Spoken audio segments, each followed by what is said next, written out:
ಎಲ್ರಿಗೂ ನಮಸ್ಕಾರ. ನಾನು Veena Ramesh. Welcome to my YouTube channel. ಹಾಗೆ ಇವತ್ತಿನ ವ್ಲಾಗಲ್ಲಿ ಜವಾದು ಪೌಡರ್ ಬಗ್ಗೆ ಹೇಳ್ತಾ ಇದ್ದೀನಿ. ಜವಾದು ಪೌಡರ್ ಅಂದರೆ ಇದನ್ನ ಯಾವ್ದ್ರಿಂದ ತಯಾರು ಮಾಡ್ತಾರೆ, ಹಾಗೆ ಇದನ್ನ ಯಾವ ರೀತಿ ಯೂಸ್ ಮಾಡ್ಕೊಬಹುದು ಅಂತ 20 ಟಿಪ್ಸ್ನ ನಾನು ನಿಮ್ಮ ಜೊತೆ ಶೇರ್ ಮಾಡ್ತಾ ಇದ್ದೀನಿ. ಜವಾದು ಪೌಡರ್ನ ಮೊದಲನೇ ಉಪಯೋಗ. ಸೊ ನಾನಿಲ್ಲಿ ಒಂದು ಚುಟುಕಿವಷ್ಟು ಈ ಪೌಡರ್ನ ನೀರಲ್ಲಿ ಮಿಕ್ಸ್ ಮಾಡ್ಕೊಳ್ತಾ ಇದ್ದೀನಿ. ನೀರಲ್ಲಿ ಒಂದು ಚುಟುಕಿವಷ್ಟು ಜವಾದು ಪೌಡರ್ನ ಮಿಕ್ಸ್ ಮಾಡಿಕೊಂಡು ದೇವ್ರ ಫೋಟೋಗಳನ್ನೆಲ್ಲ ಒರೆಸ್ಕೊಂಡು, ಹಾಗೆ ಜವಾದು ಪೌಡರ್ನ ಯೂಸ್ ಮಾಡಿ ಫೋಟೋ ಒರೆಸೋದ್ರಿಂದ ಹೂ ಮಾಡಿಸಿದಾಗ ಚಿಕ್ಕ ಚಿಕ್ಕ ಸೊಳ್ಳೆಗಳು ಬರ್ತಾ ಇರುತ್ತೆ. ಮಳೆಗಾಲದಲ್ಲಿ ಫೋಟೋದಲ್ಲಿ ಮಾಡಿಸಿರೋ ಅಂತ ಹೂ ಸುತ್ತನೇ ಸುತ್ತಾಡ್ತಾ ಇರುತ್ತೆ. ಆ ರೀತಿ ಸೊಳ್ಳೆಗಳು ಈ ಸ್ಮೆಲ್ಲಿಗೆ ಬರ್ದಂಗಿರುತ್ತೆ.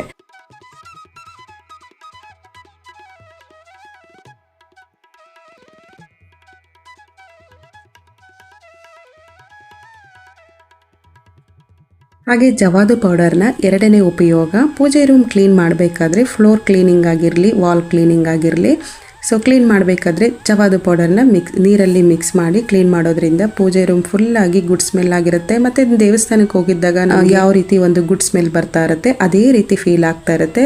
ಗುಡ್ ಪಾಸಿಟಿವಿಟಿ ಇದ್ದಂಗೆ ಅನಿಸುತ್ತೆ. ಹಾಗೆ ಜವಾದು ಪೌಡರಿನ ಮೂರನೇ ಉಪಯೋಗ, ಗಂಧನ ತೆಗೆದು ಒಂದು ಬಟ್ಲಲ್ಲಿ ಹಾಕಿ ಅದ್ರ ಜೊತೆಗೆ ಒಂದು ಚುಟುಕಿವಷ್ಟು ಜವಾದು ಪೌಡರ್ನ ಮಿಕ್ಸ್ ಮಾಡಿ ಪೂಜೆ ರೂಮಲ್ಲಿ ಯೂಸ್ ಮಾಡುವಂಥ ಎಲ್ಲ ಪಾತ್ರೆಗಳಿಗೆ, ದೇವ್ರ ಫೋಟೋಗಳಿಗೆ ನಾನು ಕುಂಕುಮ ಇಡೋಕ್ಕೆ ಯೂಸ್ ಮಾಡ್ಕೊಳ್ತೀನಿ. ಸೊ ಅದಲ್ಲದೆ ದಿನನಿತ್ಯ ಮಕ್ಕಳು ಸ್ಕೂಲ್ಗೆ ಹೋಗ್ಬೇಕಾದ್ರೆ ಸ್ವಲ್ಪ ಹಣೆಗೆ ಇಟ್ಕೊಂಡು ಹೋಗೋದ್ರಿಂದ, ಹಾಗೆ ತುಂಬ ಶಾಂತವಾಗಿ ಮಕ್ಕಳು ಇರ್ತಾರೆ. ಏನೇ ವಿಷಯ ಹೇಳಿದ್ರೂ ತುಂಬ ಚೆನ್ನಾಗಿ ಆಲೋಚಿಸ್ತಾರೆ. ಸೊ ಗಂಧನ ಡೈಲಿ ಹಣೆಗೆ ಹಚ್ಚೋದನ್ನು ರೂಢಿ ಮಾಡಿ ಮಕ್ಕಳಿಗೆ ತುಂಬಾ ಒಳ್ಳೆಯದು.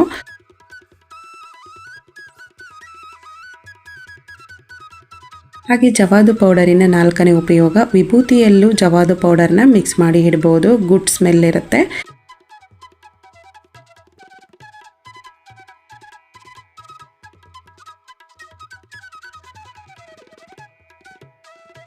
ಹಾಗೆ ಇದು ಐದನೇ ಉಪಯೋಗ, ಜವಾದು ಪೌಡರ್ನ ಅರಿಶಿನ ಮತ್ತು ಕುಂಕುಮದಲ್ಲೂ ಹಾಕಿ ಇಡಬಹುದು. ತುಂಬಾ ಒಳ್ಳೆಯದು.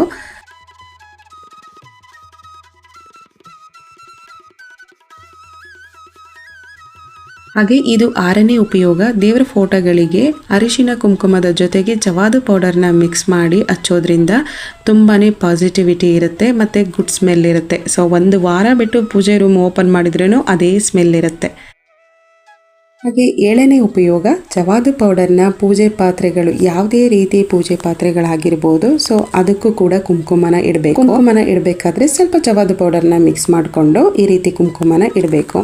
ಸೊ ಕಾಮಾಕ್ಷಿ ದೀಪಕ್ಕಾಗಿರ್ಬೋದು, ಹಾಗೆ ಅಮ್ಮನವರ ಮುಖವಾಡಕ್ಕಾಗಿ ಯಾವುದೇ ರೀತಿ ಪೂಜೆ ಪಾತ್ರೆಗಳಾಗಿರ್ಬೋದು, ಕುಂಕುಮ ಇಡಬೇಕಾದ್ರೆ ಜವಾದು ಪೌಡರ್ನ ಮಿಕ್ಸ್ ಮಾಡಿ ಇಡೋದು ತುಂಬಾನೇ ಒಳ್ಳೆಯದು. ಹಾಗೆ ಎಂಟನೇ ಉಪಯೋಗ, ಕಳಸ ಇಟ್ಟು ಪೂಜೆ ಮಾಡ್ತೀವಿ ಅನ್ನೋರು ಕಳಸದೊಳಗಡೆ ಒಂದು ಸ್ವಲ್ಪ ಜವಾದು ಪೌಡರ್ನ ಹಾಕಿ ಕಳಸ ಕೂರಿಸೋದ್ರಿಂದ ಗುಡ್ ಪಾಸಿಟಿವಿಟಿ ಇನ್ನೂ ಜಾಸ್ತಿ ಆಗಿರುತ್ತೆ. ಮತ್ತೆ ಸುಗಂಧ ಭರಿತವಾದಂಥ ವಸ್ತುಗಳು ಎಲ್ಲಿ ಇರುತ್ತೋ ಅಲ್ಲಿ ಲಕ್ಷ್ಮಿ ಆಕರ್ಷಣೆ ತುಂಬಾನೇ ಇರುತ್ತೆ.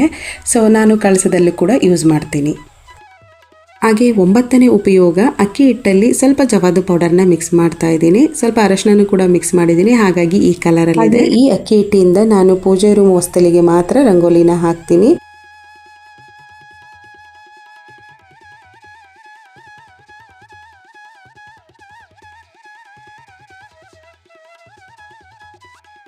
ಹಾಗೆ ಇದು 10ನೇ ಉಪಯೋಗ, ಹೊಸದಾಗಿ ನಾನು ದೀಪದ ಆಯಿಲ್ ಬಾಟಲ್ನ ತಗೊಂಡು ಬಂದಿದ್ದೀನಿ. ಸೊ ದೀಪದ ಒಳಗಡೆ ಪ್ರತಿದಿನ ಹಾಕೋದ್ರ ಬದಲು ಆಯಿಲ್ ಬಾಟಲಲ್ಲೇ ಜವಾದು ಪೌಡರ್ನ ಒಂದು ಚುಟುಕಿವಷ್ಟು ಹಾಕಿ ಸ್ವಲ್ಪ ಶೇಕ್ ಮಾಡಿ ಇಟ್ಟರೆ ದಿನನಿತ್ಯ ಆ ಪೌಡರ್ನ ಮಿಕ್ಸ್ ಮಾಡಿನೇ ದೀಪ ಹಚ್ತಿದ್ದೀವಿ ಅನ್ನೋ ರೀತಿ ಫೀಲ್ ಆಗುತ್ತೆ. ಮತ್ತು ಆ ದೀಪ ಉರಿತಾ ಉರಿತಾ ಆ ಆಯಿಲ್ ಏನು ಸ್ಮೆಲ್ ಇರುತ್ತೆ ಅದರ ಸ್ಮೆಲ್ನ ಸ್ಪ್ರೆಡ್ ಮಾಡ್ತಾ ಇರುತ್ತೆ. ತುಂಬಾ ಒಳ್ಳೆಯದು.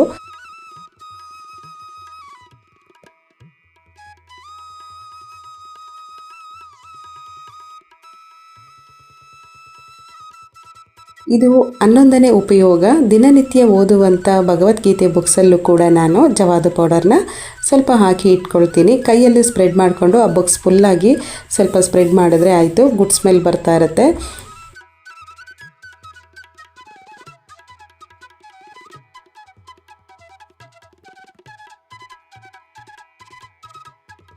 ಹಾಗೆ ಇದು 12ನೇ ಉಪಯೋಗ, ಉರುಳಿಗೆ ಹೂವಿನಿಂದ ಅಲಂಕಾರ ಮಾಡೋಕ್ಕಿಂತ ಮೊದಲು ಸ್ವಲ್ಪ ಜವಾದು ಪೌಡರು ಹಾಗೆ ಪಚ್ಚೆ ಕರ್ಪೂರನ ಮಿಕ್ಸ್ ಮಾಡಿ ಹೂವಿನಿಂದ ಅಲಂಕಾರ ಮಾಡಿ ಹಾಲಲ್ಲಿ ಇಡೋದ್ರಿಂದ ತುಂಬಾನೇ ಗುಡ್ ಸ್ಮೆಲ್ ಬರ್ತದೆ. ಯಾವುದೇ ರೀತಿ ಒಂದು ಏರ್ ಫ್ರೆಶ್ನರ್ ಯೂಸ್ ಮಾಡೋ ಹಾಗೆ ಇಲ್ಲ.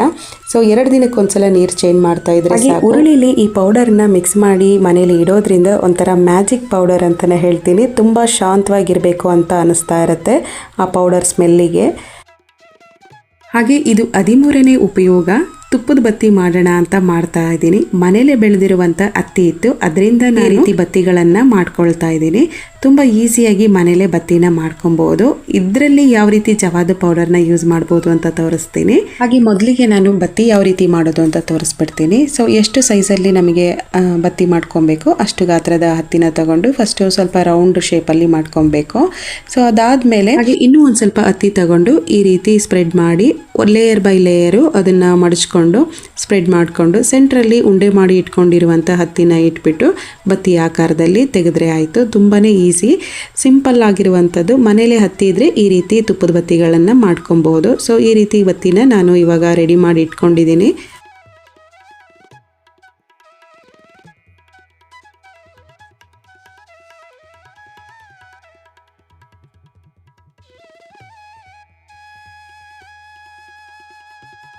ಹಾಗೆ ಇದು ಫ್ಲವರ್ ಶೇಪಲ್ಲಿ ಇರುವಂಥ ಐಸ್ ಕ್ಯೂಬ್ ಬಾಕ್ಸು. ಇದನ್ನ ಯೂಸ್ ಮಾಡಿಕೊಂಡು ತುಪ್ಪದ ಬತ್ತಿನ ಮಾಡ್ತಾ ಇದ್ದೀನಿ. ಹಾಗೆ ತುಪ್ಪದ ಬತ್ತಿ ಮಾಡಬೇಕಾದ್ರೆ ತುಪ್ಪನ ಫ್ರೆಶ್ ಆಗಿ ತಗೊಬೇಕು. ಊಟಕ್ಕೆ ನಾವು ಬಳಸುವಂಥ ತುಪ್ಪನ ಬತ್ತಿ ಮಾಡೋಕೆ ಯೂಸ್ ಮಾಡಬಾರ್ದು. ಹೊಸದಾಗಿನೇ ತುಪ್ಪ ತಗೊಂಡಿದ್ದೀನಿ. ಇದರಲ್ಲಿ ಸ್ವಲ್ಪ ಜವಾದು ಪೌಡರ್ನ ಮಿಕ್ಸ್ ಮಾಡಿಕೊಂಡು ತುಪ್ಪನ ಐಸ್ ಕ್ಯೂಬ್ ಒಳಗಡೆ ಹಾಕಿ ಸ್ವಲ್ಪ ಹೊತ್ತು ಫ್ರೀಸರಲ್ಲಿ ಇಟ್ಟರೆ ತುಪ್ಪದ ಬತ್ತಿಗಳು ರೆಡಿ ಆಗುತ್ತೆ.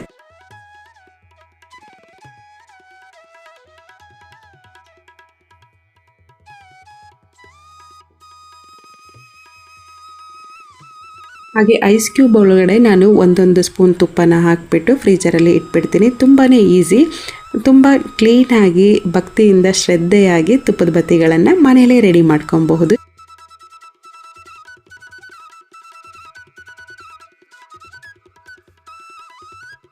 ಹಾಗೆ ತುಪ್ಪದ ಬತ್ತಿಗಳು ರೆಡಿ ಆಯಿತು. ಸೊ 1-2 ಅವರ್ಸು ನಾನು ಫ್ರೀಸರಲ್ಲಿ ಇಟ್ಟಿದ್ದೆ. ಇವಾಗ ರೆಡಿ ಆಗಿದೆ. ಸೊ ಕೆಳಗಡೆಯಿಂದ ಈ ರೀತಿ ಪ್ರೆಸ್ ಮಾಡಿದ್ರೆ ನೀಟಾಗಿ ಆ ಫ್ಲವರ್ ಶೇಪಲ್ಲಿ ತುಪ್ಪದ ಬತ್ತಿಗಳು ಬರುತ್ತೆ.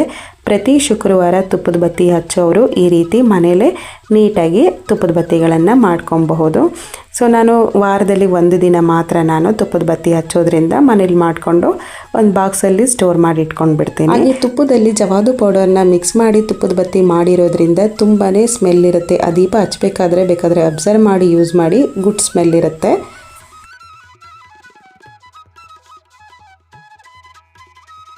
ಹಾಗೆ ಬತ್ತಿಗಳನ್ನು ಈ ರೀತಿ ಒಂದು ಬಾಕ್ಸಲ್ಲಿ ಒಂದೇ ಕಡೆ ಹಾಕಿಬಿಟ್ಟು ಫ್ರಿಜ್ಜಲ್ಲಿ ಸ್ಟೋರ್ ಮಾಡಿ ಇಟ್ಕೊಂಡ್ಬಿಡ್ತೀನಿ. ಹಾಗೆ ಇದು 14ನೇ ಉಪಯೋಗ. ಜವಾದು ಪೌಡರ್ನ ಗೆಜ್ಜೆ ವಸ್ತ್ರ ಮಾಡಬೇಕಾದ್ರೂ ಯೂಸ್ ಮಾಡ್ಕೊಬಹುದು. ನಾನು ಇದರಲ್ಲಿ ಅರಿಶಿನ, ಕುಂಕುಮ, ಸ್ವಲ್ಪ ರೋಸ್ ವಾಟರು ಹಾಗೆ ಸ್ವಲ್ಪ ಜವಾದು ಪೌಡರ್ನ ಮಿಕ್ಸ್ ಮಾಡ್ಕೊಂಡಿದ್ದೀನಿ. ಹಾಗೆ ಮನೇಲೆ ಹತ್ತಿ ಇರೋದ್ರಿಂದ ನಾನು ಗೆಜ್ಜೆ ವಸ್ತ್ರನು ಮನೇಲೆ ರೆಡಿ ಮಾಡ್ಕೊಳ್ತೇನೆ. ಗೆಜ್ಜೆ ವಸ್ತ್ರನ ರೆಡಿ ಮಾಡಿ ಇಟ್ಕೊಂಡಿದ್ದೆ. ಒಂದು ಅರ್ಧ ಇಂಚಷ್ಟು ಗ್ಯಾಪ್ ಬಿಟ್ಟಿರ್ತೀನಿ. ಸೊ ಅದರಲ್ಲಿ ನಾನು ಏನು ಲಿಕ್ವಿಡ್ನ ತಯಾರು ಮಾಡಿ ಇಟ್ಕೊಂಡಿದ್ದೆ 2 ಬೆಳ್ಳಲ್ಲೂ ಸ್ಪ್ರೆಡ್ ಮಾಡಿದ್ರೆ ಆಯಿತು. ಈ ರೀತಿ ಕಲರ್ ಬರುತ್ತೆ. ತುಂಬ ಈಸಿಯಾಗಿ ಗೆಜ್ಜೆ ವಸ್ತ್ರನೂ ಕೂಡ ಮಾಡ್ಕೊಬಹುದು. ಸೊ ಇದಕ್ಕೂ ಕೂಡ ಜವಾದು ಪೌಡರ್ನ ಮಿಕ್ಸ್ ಮಾಡ್ಕೊಬಹುದು.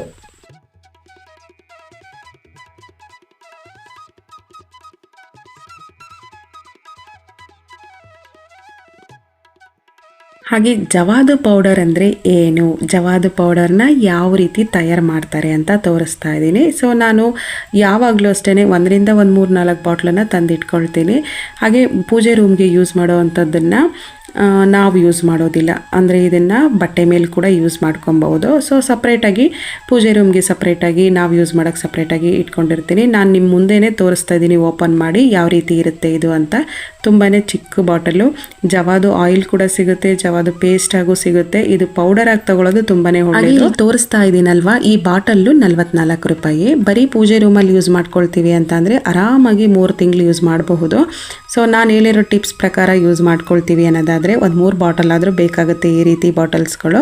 ಇದರಲ್ಲಿ ದೊಡ್ಡ ಸೈಜ್ ಇದೆ, ಸೊ ಅದನ್ನು ಕೂಡ ತೊಗೊಬೋದು. ಆ ಪ್ಯಾಕೆಟಲ್ಲಿ ಈ ರೀತಿ ಒಂದು ಪೇಪರ್ ಇರುತ್ತೆ. ಇದರಲ್ಲಿ ಯಾವ ರೀತಿ ಇದನ್ನು ಯೂಸ್ ಮಾಡ್ಬೋದು, ಹಾಗೆ ಯಾವುದರಿಂದ ಇದನ್ನು ತಯಾರು ಮಾಡಿದ್ದಾರೆ ಅಂತಲೂ ಕೂಡ ಬರೆದಿದ್ದಾರೆ, ಬೇಕಂದರೆ ಓದ್ಕೊಬೋದು. ಈ ಪೌಡರ್ನ ಯಾವ ರೀತಿ ತಯಾರು ಮಾಡಿದ್ದಾರೆ ಅಂತ ಅಂದರೆ ಗಂಧ, ಲಾವೆಂಚ ಬೇರು ಮತ್ತು ಔಷಧಿ ಗಿಡಗಳಿಂದ ಈ ಪೌಡರ್ನ ತಯಾರು ಮಾಡಿದ್ದಾರೆ. ಸೊ ವೆರಿ ನ್ಯಾಚುರಲ್ ಪೌಡರ್ ಇದು. ಹಾಗೆ ಯಾವುದೇ ರೀತಿ ಸೈಡ್ ಎಫೆಕ್ಟ್ ಇಲ್ಲದೇ ಈ ಪೌಡರ್ನ ಯೂಸ್ ಮಾಡ್ಕೊಬಹುದು. ಹಾಗೆ ಇದು 15ನೇ ಉಪಯೋಗ. ಒಂದು ಟಿಶ್ಯೂನ ತಗೊಂಡು ನಾನು ಅದರಲ್ಲಿ ಚಿಕ್ಕ ಚಿಕ್ಕದು ಪ್ಯಾಕೆಟ್ ಆಗಿ ಮಾಡೋಣ ಅಂತ ಕಟ್ ಮಾಡ್ಕೊಳ್ತಾ ಇದ್ದೀನಿ.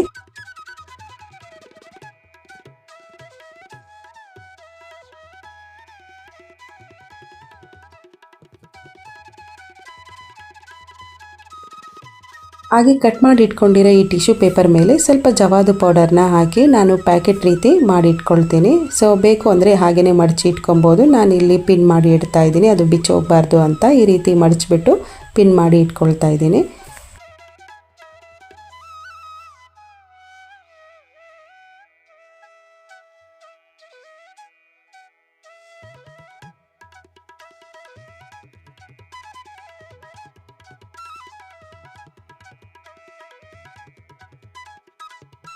ಹಾಗೆ ಇಲ್ಲಿ ರೆಡಿ ಮಾಡಿ ಇಟ್ಕೊಂಡಿರೋ ಜವಾದು ಪ್ಯಾಕೆಟ್ಗಳನ್ನ ಯಾವ ರೀತಿ ಯೂಸ್ ಮಾಡ್ಕೊಬೋದು ಅಂತ ತೋರಿಸ್ತೀನಿ. ಹಾಗೆ ಜವಾದು ಪೌಡರಿನ 16ನೇ ಉಪಯೋಗ, ಡೈರೆಕ್ಟಾಗಿ ಸ್ಕಿನ್ ಮೇಲೇ ಈ ರೀತಿ ಅಪ್ಲೈ ಮಾಡ್ಕೊಬಹುದು. ಇಲ್ಲ ಅಂದರೆ ಬರೀ ಬಟ್ಟೆ ಮೇಲೆ ಪರ್ಫ್ಯೂಮ್ ಯಾವ ರೀತಿ ಹಾಕ್ತೀವಿ ಆ ರೀತಿ ಕೂಡ ಹಾಕೊಳ್ಬೋದು. ಯಾವುದೇ ರೀತಿ ಸೈಡ್ ಎಫೆಕ್ಟ್ ಇರೋದಿಲ್ಲ.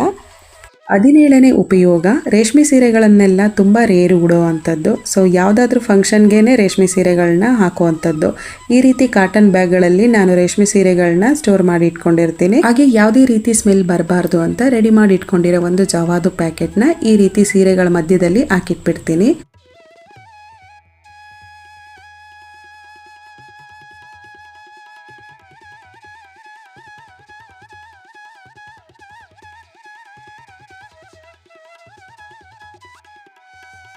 ಹಾಗೆ ಇದು 18ನೇ ಉಪಯೋಗ, ಮಕ್ಕಳು ಸೂಟ್ ಆಗಿರ್ಬೋದು, ದೊಡ್ಡವ್ರ ಸೂಟ್ ಆಗಿರ್ಬೋದು. ಸೊ ಅದನ್ನು ಕೂಡ ತುಂಬ ರೇರ್ ಯೂಸ್ ಮಾಡುವಂಥದ್ದು.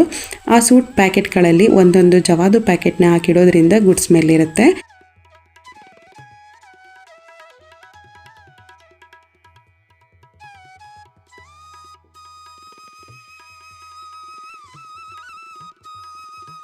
ಹಾಗೆ ಕಬೋರ್ಡಲ್ಲಿ ಬ್ಯಾಸ್ಕೆಟ್ಗಳ ಮಧ್ಯದಲ್ಲೂ ಕೂಡ ಜವಾದು ಪೌಡರ್ ಪ್ಯಾಕೆಟ್ನ ಹಾಕಿಡ್ತೀನಿ. ಇದನ್ನು ಹೀಗೂ ಕೂಡ ಯೂಸ್ ಮಾಡ್ಕೊಬಹುದು.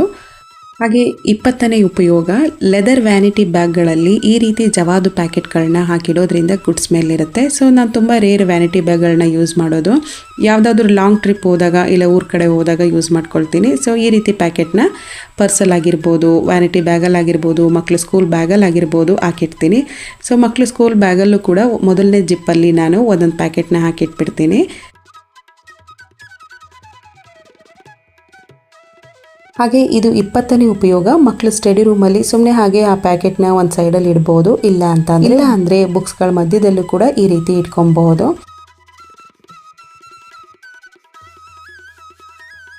ಹಾಗೆ ಜವಾದು ಪೌಡರಿನ 22ನೇ ಉಪಯೋಗ, ಈ ರೀತಿ ದೊಡ್ಡ ದೊಡ್ಡ ಲಗೇಜ್ ಬ್ಯಾಗ್ಗಳು ಹಾಗೆ ಸೂಟ್ ಕೇಸ್ಗಳು ಇದನ್ನೆಲ್ಲ ತುಂಬ ರೇರು ಯೂಸ್ ಮಾಡುವಂಥ ಜವಾದು ಪೌಡರ್ ಪ್ಯಾಕೆಟ್ಗಳನ್ನ ಒಂದೊಂದು ಬ್ಯಾಗಲ್ಲಿ ಹಾಕಿ ಇಟ್ಟಿರ್ತೀನಿ. ಸೊ ಈ ರೀತಿ ಜವಾದು ಪೌಡರ್ಗಳನ್ನ ಯೂಸ್ ಮಾಡ್ಕೊಬಹುದು. ಹಾಗೆ ನಾನು ಹೇಳಿರುವಂಥ ಟಿಪ್ಸ್ ನಿಮಗೆ ಯೂಸ್ಫುಲ್ ಆಗಿದೆ ಅಂದರೆ ನನ್ನ ಚಾನಲ್ನ ಸಬ್ಸ್ಕ್ರೈಬ್ ಮಾಡಿಕೊಂಡು ಪಕ್ಕದಲ್ಲಿರುವ ಬೆಲ್ ಐಕನ್ನ ಕ್ಲಿಕ್ ಮಾಡಿದ್ರೆ ನಾನು ಹಾಕೋ ಎಲ್ಲ ವಿಡಿಯೋಗಳ ನೋಟಿಫಿಕೇಶನ್ ನಿಮಗೆ ಬರುತ್ತೆ. ಸಿಗೋಣ ಮುಂದಿನ ವ್ಲಾಗಲ್ಲಿ. Thank you for watching and subscribe.